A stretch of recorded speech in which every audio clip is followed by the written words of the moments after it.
Essa semana eu estava lendo um livro do John Wimber. Para quem não conhece, John Wimber é um dos fundadores da Vineyard. Ele começou a igreja lá nos anos 70. E nós estamos aí em 2020, são mais de 50 anos. E ele era um excelente professor, um homem de Deus mesmo. E ele e sua esposa trabalharam com muita devoção nos primeiros anos da Vineyard. Tinha períodos que eles sozinhos cuidavam de 10, 20, sei lá quantos grupos na semana, pequenos, assim, saía de um e entrava em outro. Porque tinha muita gente chegando, através do ministério deles. E aí eu estava lendo esse livro, um capítulo específico que falava sobre razões pela qual nós adoramos a Deus, razões pela qual a gente se reúne para fazer o que nós fizemos hoje aqui, razões pela qual nós entendemos que nossa vida é uma vida de adoração. A nossa vida é uma vida de adoração. Nosso domingo não é um dia de adoração, simplesmente, nem esse 1h30, 2 horas é uma vida de adoração. A nossa vida é uma vida de adoração. E como uma vida de adoração, essa vida tem momentos diferentes nesse caminho, nessa jornada de adoração. Tudo bem? Acho que isso já é bem claro para nós, e tem que ficar cada vez mais claro. E meu telefone está tocando, ele não está nem aqui e está avisando aqui. E deve ser alguém querendo me vender pacote de telefone, né? Vocês sabem como é que é, né? Mas voltando aqui, nesse material que eu estava lendo, me chamou a atenção, foi muito interessante, me chamou a atenção a Carol Wimber, esposa do John, falando sobre uma lembrança que ela tinha de quando era menor e ela frequentava a igreja católica, ela ia na igreja e ela viu lá no altar, tinha uma vela, né? Umas velas que às vezes tem. Eu quase trouxe uma vela hoje para pôr aqui. Para simbolizar, e ela disse que era interessante quando ela aprendeu que existiam pessoas que tinham que ficar lá cuidando para que aquela vela não apagasse. Alguém já ouviu falar sobre esse procedimento aí? Alguém que tem mais experiência? Não. Mas existe isso, tá bom? Não sei se todas as igrejas, a igreja anglicana faz isso também, é um costume em algumas igrejas. Aquela vela não pode se apagar. E ela disse que, para ela, aquilo marcou muito a vida dela, porque ela começou a entender que existe algo na vida cristã que a gente não pode deixar apagar. Ela começou a relacionar com o que ela já tinha aprendido na vida cristã. E eu estava lendo, por causa da leitura bíblica, naquela semana, Levítico. Na hora eu lembrei também do que eu havia lido, talvez uns dias atrás, sobre a prática de manter o fogo aceso no altar de Deus, que Deus trouxe através de Moisés, uma prática que depois foi levada para o templo.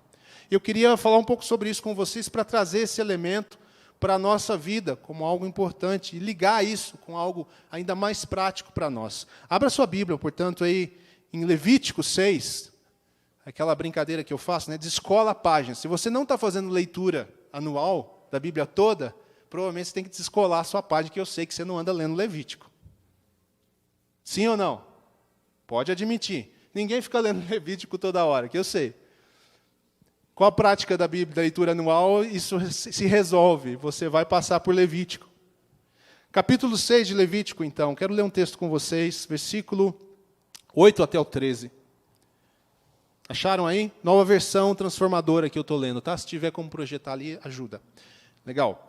Então o Senhor disse a Moisés: dê a Arão e a seus filhos as seguintes instruções para os holocaustos. Os holocaustos serão deixados sobre o altar até a manhã seguinte, e o fogo sobre o altar será mantido aceso a noite toda. Pela manhã, depois que o sacerdote de serviço tiver vestido suas roupas oficiais de linho e as roupas de baixo também de linho, e se você não sabe o que é isso aqui, tudo isso aqui foi descrito antes pelo Senhor, sobre o procedimento dos sacerdotes, detalhe por detalhe. Então, ele veste essas roupas de linho, ele faz o quê? Limpará as cinzas do holocausto, aquilo que vai amontoando daquilo que está sendo queimado, e as colocará ao lado do altar. Em seguida, removerá essas roupas de linho, vestirá outras roupas habituais, levará as cinzas para fora do acampamento, até um lugar cerimonialmente puro. Afasta as cinzas aqui. Versículo 12. Enquanto isso, o fogo do altar será mantido aceso. Então, durante a noite, o fogo será mantido aceso. Enquanto as cinzas são levadas para fora, o fogo será mantido aceso. Nunca, guarde esse versículo para a sua vida. A cada manhã, o sacerdote acrescentará mais lenha ao fogo, arrumará sobre ele o holocausto e queimará nele a gordura das ofertas de paz. Ok? Lembre-se de quê? De o fogo deverá no altar o tempo todo. Nunca deverá se apagar. Se tem uma coisa que está sendo reforçada nesse texto, é o quê? O fogo precisa ser mantido aceso. E ele nunca deverá se apagar. Estamos juntos aqui? Tem várias figuras aqui que são do Antigo Testamento, que apontam para algumas coisas que a gente compreende ao longo das Escrituras, tá bom? A gente vai juntando tudo que as Escrituras falam, a gente vai entendendo algumas coisas que Deus fez para o povo de forma muito literal, que simbolizavam coisas que Deus estava cumprindo mais tarde em Cristo e na vida proposta para nós como cristãos. Tá certo? Então, não estou instruindo vocês a usarem a churrasqueira de altar, manterem ela acesa o tempo todo, né? Até porque essa aqui não era para fazer churrasco. Né? Só os sacerdotes que tiravam proveito dessas ofertas. Havia uma simbologia, uma santidade, uma necessidade. O fogo deve ser mantido aceso. Se você ler um pouquinho de Levítico, você sabe que esse fogo aceso, na verdade, quem foi que tocou fogo ali? Foi o próprio Deus. Eles trouxeram as ofertas e Deus veio com seu fogo e acendeu o altar. E agora ele está dizendo o que para esses homens? Mantenham o fogo aceso. Vocês acham que dá trabalho manter o fogo aceso? Não. Quem será o escolhido? Eu já servi o exército. Exército não, né? O exército de mentirinha eu servi, que é o tiro de guerra. A gente vai lá, não aprende quase nada, mas tinha que fazer guarda. Fazer guarda é dureza, gente, fazer guarda à noite ainda. Primeiro que a gente morre de medo. E o tiro de guerra em Maringá fica atrás do presídio. Ninguém queria fazer guarda lá do lado do mato, no muro do presídio. Eu fiz algumas vezes. Até o sargento falava, se você vê um cara correndo, passar correndo aqui, não faz nada, deixa ele correr embora. Deve ser alguém que pulou o muro ou fugiu lá. Aí eu já fiquei mais aliviado, né? Porque eu pensei que ele ia falar assim, se passar correndo aqui, aponta o fuzil e passa fogo. Ficar a noite inteira acompanhando algo dá trabalho. Levantar de manhã, não esquecer de pôr mais lenha. Alguém aqui já deixou o fogo da churrasqueira apagar?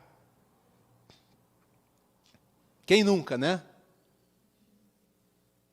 É uma vergonha, gente. Se você está com mais gente, você passa vergonha. O pessoal fala, pô, que churrasqueira é esse? Põe fogo, deixa apagar. Tem que colocar lenha, tem que manter. E isso se repete de novo, dia a dia. 24 horas. Durante a noite o fogo não pode se apagar. Alguém tem que estar observando. Não é assim, durante a noite o fogo não pode se apagar e aí todo mundo vai dormir tranquilo. Alguém precisa estar acompanhando. Captaram a ideia até aqui? Tranquilo, né? Então, o fogo no altar não pode ser apagado. Jamais. Fogo foi iniciado por Deus. Se você quiser ler Levítico 9:24, fala de uma experiência dessa. Deus veio e acendeu o altar.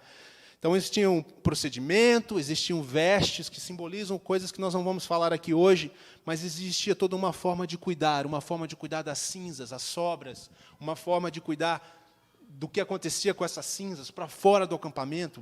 Pega essas figuras, leva para longe essa coisa que queimou e que sobrou do fogo, e aí você restaurava o fogo com as ofertas que foram trazidas no dia anterior, e as ofertas eram aquilo de melhor que as pessoas tinham, porque, gente, naquela época, gordura era coisa boa. Hoje a gente não acha, né? Mas ali naquela figura, o altar, a gordura significava algo rico. Então a gordura ficava esperando para ser queimada. Então, todo dia, pessoas traziam ofertas a Deus e ofereciam do seu melhor, daquilo que haviam produzido a Deus, nessa figura do Antigo Testamento, todos os dias. E todos os dias aquilo era oferecido ao Senhor, num fogo que nunca se apagava. Muito bem. Dá trabalho, não dá? A minha proposição para nós hoje, então, aqui, olhando para tudo isso aqui, é que nós fomos chamados para preservar a unidade. Aqui eu estou falando de semana passada, sim ou não? Nós fomos chamados também para preservar acesa a chama que o Senhor colocou em nós pelo Espírito Santo. O fogo nas Escrituras, entre muitos símbolos, é um símbolo muito, muito ligado ao Espírito Santo. É bastante claro isso na história. Ele é tanto um fogo consumidor, que vem da parte de Deus e destrói aquilo que não está correto. Arão teve uma experiência muito triste com seus filhos. Eu não posso nem imaginar que tipo de tristeza e de dificuldade que foi essa. Arão teve seus filhos desprezando o procedimento do Senhor, não observando a maneira de Deus de fazer algo. E os filhos de Arão mexeram com o incenso e com o fogo de Deus de qualquer maneira e foram consumidos pelo fogo de Deus. Deus é um fogo consumidor, e quando Ele vem como fogo consumidor, Ele trabalha de uma forma específica. Mas Deus também simboliza para nós o fogo como algo purificador. O fogo de Deus que vem purifica. Ele destrói a palha para que encontre o ouro. O fogo de Deus vem sobre nós nesse sentido também. Essa figura do fogo vai começar a aparecer então no Novo Testamento também. E aí ela vai fazer ainda mais sentido para os israelitas. Vamos ler Lucas 3,16, só para ver alguns textos interessantes. Ali Jesus falando. Lucas 3,16. Deixa eu marcar minha Bíblia aqui em Levítico, se eu precisar voltar. Lucas 3,16. Quem é mais rápido aqui, eu ou a Nick? Deixa eu ver. Ela. Lucas 3,16. Aqui. Não. Sim? Não? Eu achei. Todo mundo já achou e eu não. Esse é um texto, de João, falando aqui no começo do caminhada de Jesus. João disse o seguinte, as perguntas das pessoas: eu os batizo com água, mas em breve verá alguém mais poderoso que eu, alguém tão superior que não sou digno de desatar as correias de suas sandálias. Ele os batizará com o Espírito Santo e com fogo. A figura do fogo aparece de novo. Pentecostes, figura de Atos em Atos 2, uma figura onde nós vemos o que acontece. Deus vem com o Espírito Santo na forma de línguas de fogo. E mais tarde, aqui que eu quero usar o nosso tema da preservação dessa chama, para você pensar comigo sobre a importância disso. Abra sua Bíblia em 1 Tessalonicenses 5,19. Agora sim, a Nick vai ser mais rápida que eu, porque esse é difícil. 1 Tessalonicenses 5,19. É isso? Não apaguem o Espírito. Isso significa que você pode apagar o Espírito. O que é apagar o Espírito? Não observar que a chama precisa ficar acesa. Se você entender assim, já está ótimo. Deus colocou no seu interior o Espírito Santo, que ele simboliza, usa a figura do fogo. E agora Paulo está usando essa mesma figura para falar do Espírito Santo na sua vida. Não apaguem o Espírito. Mantenham a chama acesa. Cuidem para que essa chama fique sempre acesa. Cuidem para que essa chama queime no seu coração. E talvez você já esteja vendo a figura que nós demos antes, e é preciso um cuidado contínuo. De noite você não precisa cuidar, talvez, porque aos seus amados Ele dá enquanto dormem. Olha, tem mais uma vantagem: Deus cuida enquanto você dorme. Mas enquanto você está desperto, no seu dia a dia, a sua vida é uma vida de manter a chama acesa. Portanto, tudo que você produz para a glória de Deus como oferta ao Senhor. E você traz isso ao Senhor. E é isso que está acontecendo na sua vida. E diariamente você vai limpar as cinzas. Aquilo que o fogo de Deus vai revelando em você como coisa que sobrou do fogo que queimou. Não passou no fogo consumidor de Deus. Não passou no teste. Está me entendendo? Deus fala com você através do Espírito Santo, através da palavra, e você está vendo, isso não é de Deus, isso não é legal, e eu vou remover isso para longe da minha vida. E vou colocar mais lenha no meu coração, mais lenha no meu coração, para que o fogo continue aceso e assim o Espírito não apague. Porque, gente, ninguém conscientemente quer apagar o Espírito Santo, sim ou não? Tá certo? Porque se você não entender isso, você vai achar, por que Paulo está falando isso?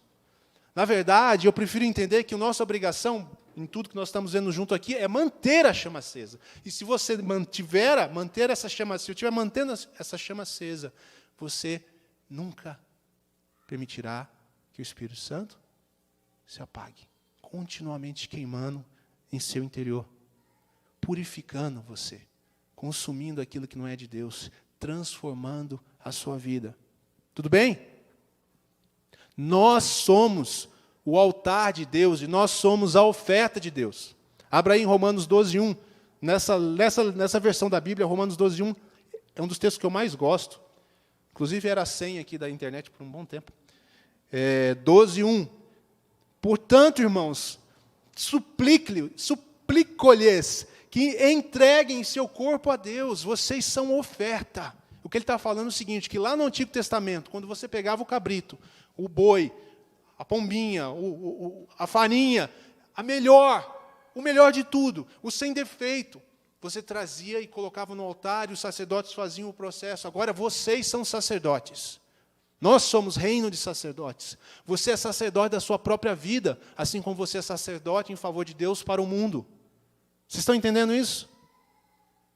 Eu sou o sacerdote.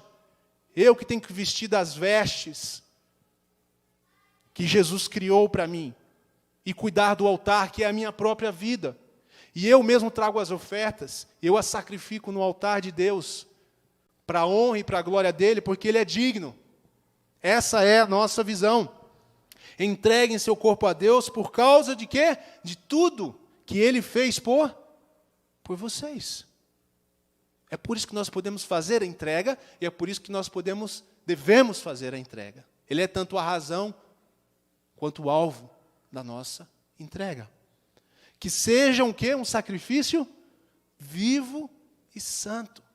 Vivo, porque é hoje. Vivo porque é voluntário. Você se entrega a Deus. Eu não posso consagrar ninguém.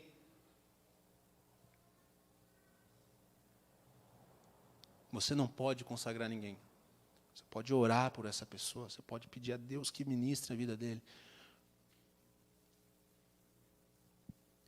Mas a pessoa tem que desejar. Entreguem. Paulo diz, entreguem o seu corpo como sacrifício vivo e santo. Santo de tudo é para o Senhor. Santo de separado. Essa é a consagração pessoal. Do tipo que Deus considera agradável. Essa é a verdadeira forma de... O que ele fala no final? De adorá-lo. Está vendo onde eu quero chegar? O que eu comecei dizendo? Nossa adoração é a adoração da vida. Em tudo que nós fazemos, nós adoramos, estamos adorando ao Senhor. A ação do Espírito no nosso coração é uma ação comparada ao fogo, e ela tem propriedades de fogo. Ela purifica, ela consome aquilo que não é de Deus, revela aquilo que não é de Deus, as cinzas ficam óbvias, nós tratamos diante de Deus o nosso coração. E quando nós nos entregamos a Ele numa vida de adoração, nós somos a oferta no altar. E nós tocamos fogo em nós mesmos, às vezes, né? Ou lenha, pelo menos, para que o fogo que Deus pôs ali, Deus pôs o fogo ali, a gente se mantenha acesa. O nosso trabalho é manter a chama acesa. Fala isso aí. Meu trabalho é manter a chama acesa.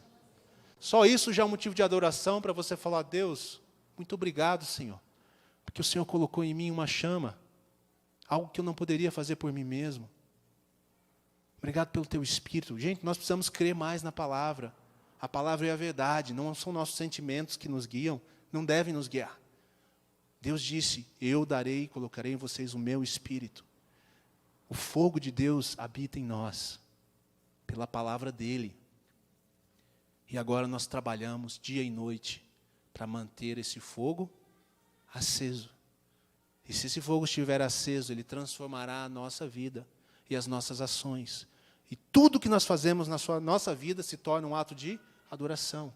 tudo o que fizerdes, seja em palavra, seja em ação, fazei-o para a glória de Deus. Vocês estão entendendo como que tudo está relacionado? Tudo está relacionado à glória de Deus. A adoração é por causa da glória de Deus. Nós somos abençoados pela sua presença quando nós adoramos, porque Ele habita nos louvores, Ele tem prazer de estar onde Ele é amado, onde Ele é querido. Mas a adoração não é feita com esse objetivo, porque Ele é digno independente disso.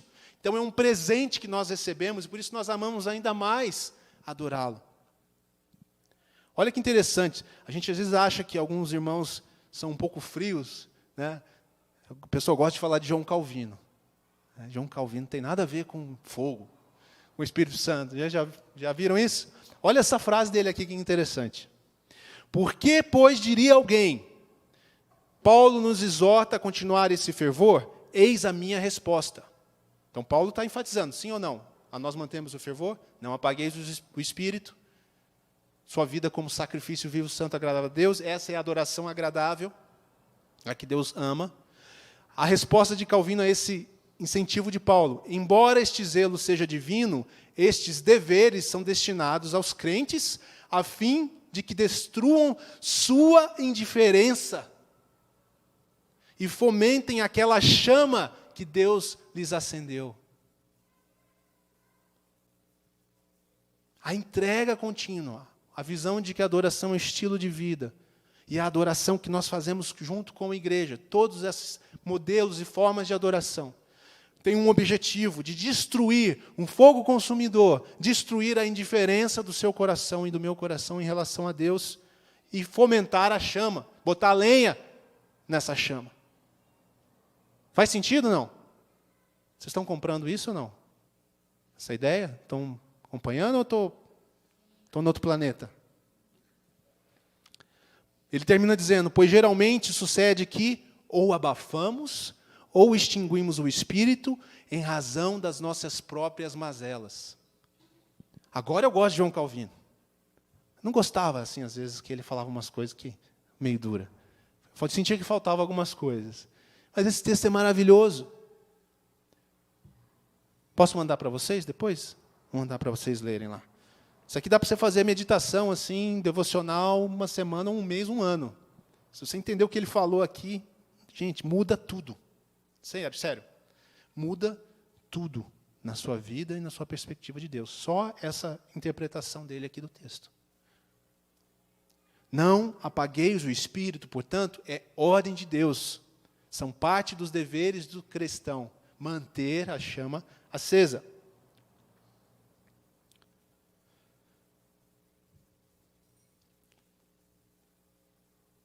Eu vou ler algumas frases para vocês agora, e eu vou deixar para domingo que vem nós continuarmos isso. Você vai ter que ficar com um gostinho aí, de algumas formas de nós mantermos a chama acesa.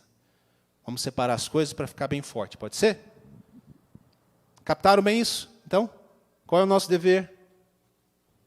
Manter a chama acesa. Quando nós fazemos isso, nós estamos exercendo uma vida de adoração. Adoração tem a ver com entrega, tem a ver com sacrifício, é muito mais do que canções. Envolve canções, nós vamos falar um pouco mais sobre isso. John Wimber disse assim, adoramos porque Ele é digno. Deixa eu fazer um parênteses, talvez você não conheça bem John Wimber. John Wimber é um cara extremamente ligado à música de adoração, em particular. Muitas canções ele escreveu. Tudo que aconteceu na Vineyard, como igreja, desde o começo, na área de música, tem a mãozinha dele, a orientação dele, o coração dele. Deus deu experiências para ele e para Carol, sua esposa, profundas na adoração, na questão da intimidade. O movimento das igrejas no mundo inteiro foi impactado pelo que ele fez. Muitos de vocês não sabem disso, mas na área de adoração, todas as igrejas quase que você escuta hoje do chamado worship tiveram influência no que a Vineyard fez, 40, 50 anos atrás. Muitas vezes muito mal visto até naquela época, porque era muito assim, que história é essa de amar Jesus nas canções, de cantar para Ele? As pessoas estavam acostumadas apenas com uma outra parte também boa, de falar de Deus nas músicas. Mas é esse mesmo John Wimber que ensinou tudo isso e trouxe isso para a igreja que diz, nós adoramos porque Ele é digno. Ponto. Adoração é a única resposta adequada a quem Jesus é e o que ele fez por nós. É a única resposta adequada a Jesus. É adoração.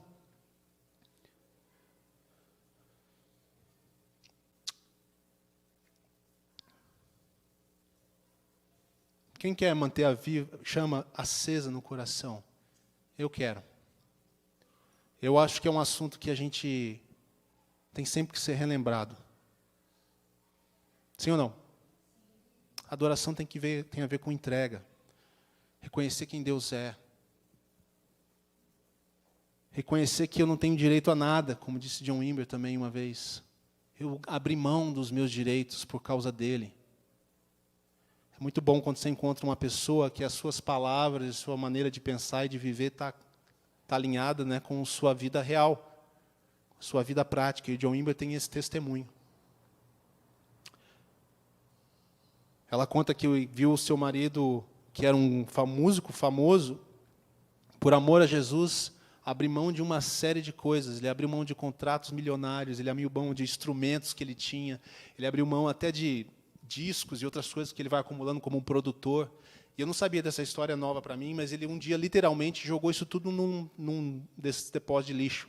Jogou no carro e falou, isso aqui, não vou me envolver mais com produção nesse sentido, com essas coisas. E ele jogou tudo fora. Porque ele falava, eu quero Jesus e eu vou esperar para fazer aquilo que Deus quer de mim. John Wimber, eu ouso dizer, foi um adorador muito antes de cantar e escrever qualquer canção. Muito antes de fazer algo para Deus, ele já era algo para Deus. Esse é o chamado essencial meu e seu. Antes de fazermos qualquer coisa para Deus, seja na nossa vida secular ou na vida aqui na igreja, que a gente nem deveria separar nesses termos, porque a vida é uma vida só, é uma vida de adoração. Tudo que eu faço é para a glória de Deus. Faço para a glória de Deus. Antes de tudo isso, meu coração precisa ser dele, e meu coração precisa ser uma canção ao Senhor. E aí a minha vida vai se transformar. E aí a nossa reunião, quando nós estamos juntos na adoração com cânticos, que é um complemento disso, é um ponto de partida tanto quanto um ponto de chegada, vai se tornar algo muito mais real. Eu tinha mais uma frase que eu queria ler para vocês sobre isso. Deixa eu ver se eu acho aqui, rapidinho.